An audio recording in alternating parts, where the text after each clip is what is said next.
नमस्कार दोस्तों, हमारी आज की कहानी है विश्वासघात की गंध। मैंने तुमसे क्या कहा था? रीमा को बेवकूफ बनाकर शीशे में उतारना बहुत आसान है। तुम बेवजह ही डर रही थी। अब रीमा हमारे बच्चे को पालेगी और हम दोनों जीवन का आनंद उठाते रहेंगे। रीमा जो पानी पीने के लिए रसोई में आई थी, अपने पति की बात सुनकर निर्जीव मूर्ति बनकर रह गई। हाँ, तुम ठीक कह रहे हो। हमने कैसे दीदी को बेवकूफ़ बना दिया कि मेरा कुछ लोगों ने बलात्कार किया और अब मैं उन दरिंदों के बच्चे की माँ बनने वाली हूँ। डॉक्टर के अनुसार मेरा अबॉर्शन भी नहीं हो सकता, क्योंकि डॉक्टर की रिपोर्ट के अनुसार यदि ऐसा किया गया तो मेरी जान को खतरा है। यह सुनकर दीदी ने आपको मुझसे शादी करने के लिए मजबूर कर दिया। कितनी बड़ी बेवकूफ़ है, जबकि उन्हें यह नहीं पता कि मेरा कभी बलात्कार हुआ ही नहीं। मैं तो आपके बच्चे की माँ बनने वाली थी। मुझे आपने अपने ऑफिस में नौकरी दिलाई और ऑफिस के टूर के नाम पर हम लोग हर महीने 10 दिनों के लिए हनीमून पर जाते थे। और हमारी बेचारी भोली भाली दीदी यह कभी समझ ही नहीं सकी कि हमारे बीच क्या चल रहा है। रीमा की छोटी बहन शिल्पा ने बेशर्मी से हंसते हुए कहा। अपने पति और बहन के विश्वासघात को सुनकर रीमा का पूरा शरीर सुन्न पड़ गया। उसके सोचने समझने की शक्ति क्षीण हो गई। उसका मन चिल्लाने को कर रहा था। इतना बड़ा धोखा, वह भी उसके पति और अपनी सगी बहन के हाथों उसे मिला था। तभी रीमा को अपने पति की बात सुनाई दी। वह हंसते हुए कह रहा था, शिल्पा, मैं तो तुम्हारी बहन को देखने गया था तो तुम्हें देखकर तुमसे ही प्यार करने लगा था, पर माँ को एक संस्कारी बहू चाहिए थी, इसीलिए मैंने माँ की खुशी के लिए तुम्हारी बहन से शादी कर ली, पर मेरा दिल तो तुमने चुरा लिया था। रीमा के पति शैलेंद्र ने हंसते हुए कहा, सच कहूँ तो मैं भी अपना दिल हार बैठी थी आपके हाथों। मेरा दिल जानता कि मैं कैसे आपके लिए तड़पती थी। आपकी बाहों में मैं दीदी को कभी भी बर्दाश्त नहीं कर पाती थी, पर मैं कुछ कर भी नहीं सकती थी।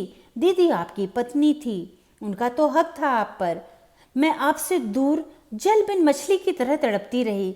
शायद मेरी तड़प देखकर ही ईश्वर ने मुझ पर तरस आ गया और दीदी बीमार पड़ गई और आपने मुझे दीदी की सेवा करने के बहाने यहाँ बुला लिया। शिल्पा ने शैलेंद्र के हाथों को पकड़कर कहा, अरे आप ऐसे क्यों मुस्कुरा रहे हैं? शिल्पा की आवाज़ रीमा को सुनाई दी।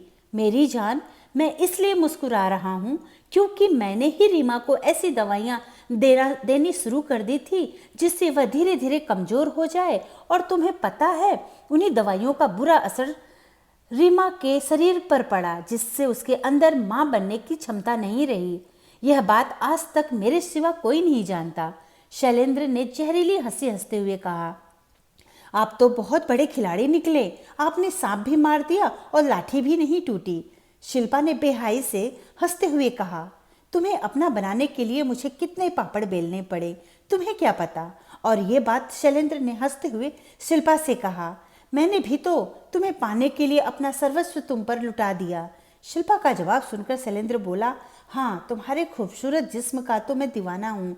एक बच्चे की माँ बनकर भी तुम्हारी सुंदरता में कोई कमी नहीं आई, जबकि तुम तो और भी खूबसूरत हो गई हो। हाँ, तुमने बिल्कुल सही कहा। इसका भी सारा श्रेय मेरी सौतन को जाता है। अगर वो मेरा ध्यान नहीं रखती तो मैं ऐसे कभी नहीं चमक पाती। रीमा इससे ज़्यादा कुछ न सुन सकी।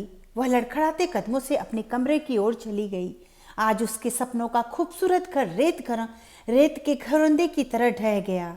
रीमा अपने कमरे में आकर निर्जीव सी बिस्तर पर बैठ गई। शिल्पा और उसके पति का बेटा, जो अभी 6 महीने का था, निश्चिंत होकर सो रहा था। रीमा की आंखों के सामने अतीत की यादें पिक्चर की तरह चलने लगी। जब वह शादी के बाद शैलेंद्र के साथ यहाँ रहने के लिए आई तो शैलेंद्र अक्सर किसी न किसी बहाने उसके मायके जाता था। तब रीमा को लगता था कि शैलेंद्र उसके माता पिता का इतना ख्याल रखते हैं कि वो अपने पति पर गर्व करती थी।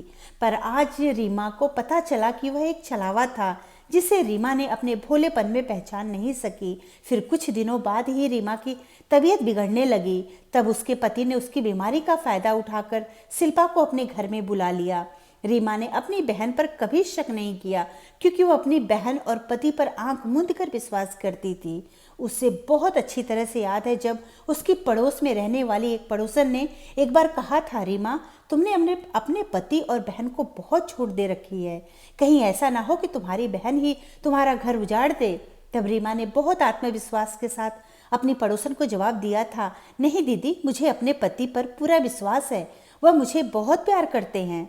मैंने अपने घर की दीवारों को रेत से नहीं बनाया, बल्कि यह मेरे विश्वास की सीमेंट से बनी है। यह कभी टूट नहीं सकता।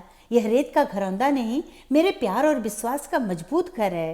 पर आज वही प्यार और विश्वास का मजबूत घर रेत के घरौंदे की तरह एक ही ठोकर में टूट कर बिखर गया। रीमा को वह दिन याद आया जब शिल्पा ने फटे कपड़ों के साथ रोते हुए घर में प्रवेश किया और उससे लिपट कर रोते हुए कहा कि कुछ बदमाशों ने उसकी इज्जत लूट ली। रीमा यह सुनकर कितनी दुखी हो गई थी। और जब शिल्पा ने उसे बताया कि उस पाप का अंकुर उसके गर्भ में पल रहा है और उसका गर्भपात भी नहीं हो सकता, तो वह यह सुनकर रीमा ने अपनी बहन की इज्जत बचाने के लिए अपने दिल पर पत्थर रख लिया और अपने पति का विवाह अपनी बहन से करा दिया और उसके बच्चे को अपने सीने से लगा लिया। बाहर वालों के सामने उसने यही जाहिर किया कि वह मां नहीं बन सकती, इसीलिए उसने अपनी बहन का विवाह अपने पति से करा दिया, जिससे उसके खानदान की वंश आगे बढ़ सके। परंतु आज अपने पति और बहन की बात सुनकर रीमा का प्यार और रिश्तों से विश्वास उठ गया था। उसकी आंखों से आंसुओं की धारा बह रही थी। रीमा बहुत देर तक रोती रही और कब उसे नींद आ गई उसे पता ही नहीं चला। सुबह बच्चे की रोने की आवाज़ सुनकर रीमा की नींद खुली। उसने बच्चे को रोने दिया और स्वयं बिस्तर से उठकर बाहर आ गई। उसने रसोई में जाकर अपने लिए चाय बनाई और सोफे पर बैठकर पीने लगी।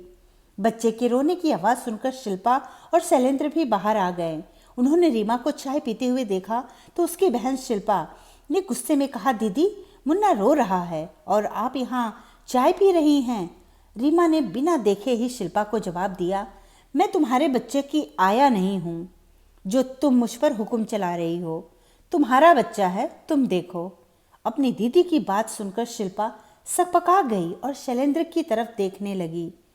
वह दोनों कुछ कहते उससे पहले ही रीमा ने कहा, मिस्टर शैलेंद्र, आपने दूसरी शादी कर ली है क्योंकि मैं मां नहीं बन सकती, इसीलिए आपको कानून दूसरी शादी की इजाज़त देता है। पर मेरे जीवन यापन के लिए पैसे आपको देने होंगे, यह मेरा कानूनी अधिकार है। अब मैं आप लोगों के साथ इस घर में नहीं रह सकती क्योंकि इस घर की दीवारों से मुझे विश्वासघात की गंध आ रही है।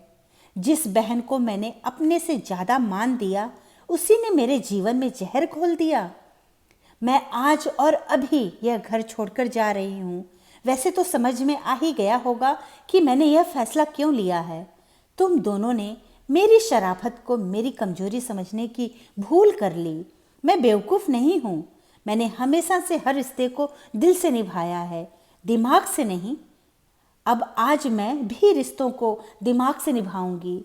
अभी मैं यहाँ से जा रही हूँ।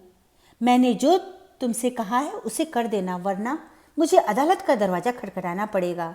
रीमा ने गंभीर मुद्रा में कठोरता से कहा और अपने कमरे में चली गई। कुछ देर बाद जब वह बाहर आई तो उसके हाथ में सूटकेस था। उसने एक नज़र अपने पति और बहन पर डाली। उनके चेहरे पर आश्चर्य और घबराहट के भाव दिखाई दे रहे थे।